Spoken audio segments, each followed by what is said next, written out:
Hey, it's Joe. Getting ready for another one here. We've got we're doing a series on analyzing deals, and this video is about what types of investment properties should you have in your portfolio. What types of investment properties should you be dealing in? Should you be doing long-term, short-term? Should you be doing quick flips? Should you be doing rental properties, lease options?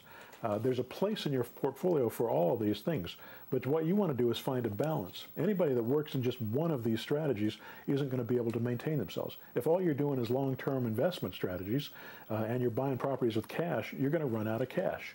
Well, then you can switch to loans, right? Because you can start getting loans, but Fannie Mae only allows you to get 10 loans. So you run out of loans that you get. So then maybe you go to hard money, but then it doesn't become profitable anymore because you're working with hard money and high interest rates, and a lot of times those types of deals don't make sense. So when you're doing long-term investment properties, once you've used up all your available capital, once you've used up your credit line at the bank, once you've used up your home equity line to buy those properties, and it probably makes sense to use those things to buy long-term investments because they will get you a good return and they will be good long-term strategies and they will give you the tax benefits that you need, but eventually you're going to run out of money and you won't be able to sustain that kind of investment for the long term.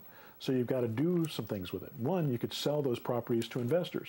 But if you look at the earlier videos, I've talked about what an investor is looking for. If you bought the properties that our investors are looking for, then you can go and you can turn around and you can sell those properties to investors. But if you try to sell $200,000 and $300,000 properties to mom and pop investors, it's going to be a lot harder for them to do that. And if you start dealing with properties that are $500,000 or multi-million, commercial properties, then you're going to be dealing with a different type of investor, someone who may have a little bit more savvy than you going into this and may have a little more ability to negotiate a better deal for themselves, a worse deal for yourself, and so overall you end up coming out on the short end of the stick, and it might have made more sense to stick with single-family homes. Now, I'm not saying that you can't make some good money with multifamily properties, and you can use all the structures, all the different training stuff that I've got here. You can use those with, multifamily, 1 to 4 unit. You can use it with 100-unit buildings. You can use it with commercial properties, strip malls. You can do it with any of those things. But that's probably not the best place to start. You have to build the skill and the savvy to put that together with residential properties, I believe, and then move into the multi properties. Okay, so you have long-term investments in your portfolio. That's going to make a lot of sense to have that. And I might have mentioned earlier on one of the videos that it makes more sense first to start with properties that are going to give you cash flow, because your business isn't going to be sustainable without cash flow. And if you have long-term properties that have mortgages on them, there's going to be times when those properties are vacant. And if they're vacant, you've got to come up with the money out of your pocket to cover the costs. Now, if you structure it the way I taught you and you got a lease option fee on it, then you've got some money setting in a reserve for those vacancies when they occur. But you want to be safe, and to be safe, you have to have cash flow. The only way your business is going to be really stable is by having cash flow, and that's by doing these short-term flip properties.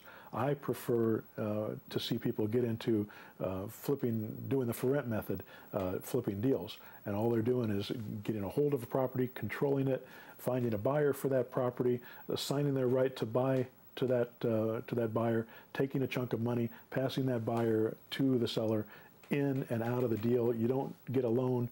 You don't spend any money. If you don't succeed in finding that buyer, you haven't lost a dime. This is a wonderful way to create quick cash flow and short-term investments. And if you standardize the process that you use to find these properties and to put them together and then to turn around and sell them, which you can all do with the push-button method that I teach. Pushbuttonmethod.com is where you can get this information, or you can go to my Be in My Mentor program and learn the same things. ZeroDownInvesting.com is the mentor program.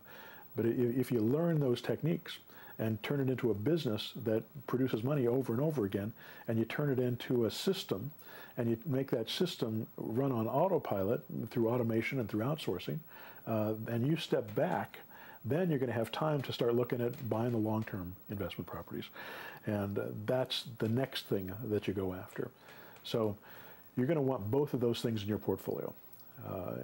But you're going to want to do the cash flow first and the long-term investments second. All right, hope that helps.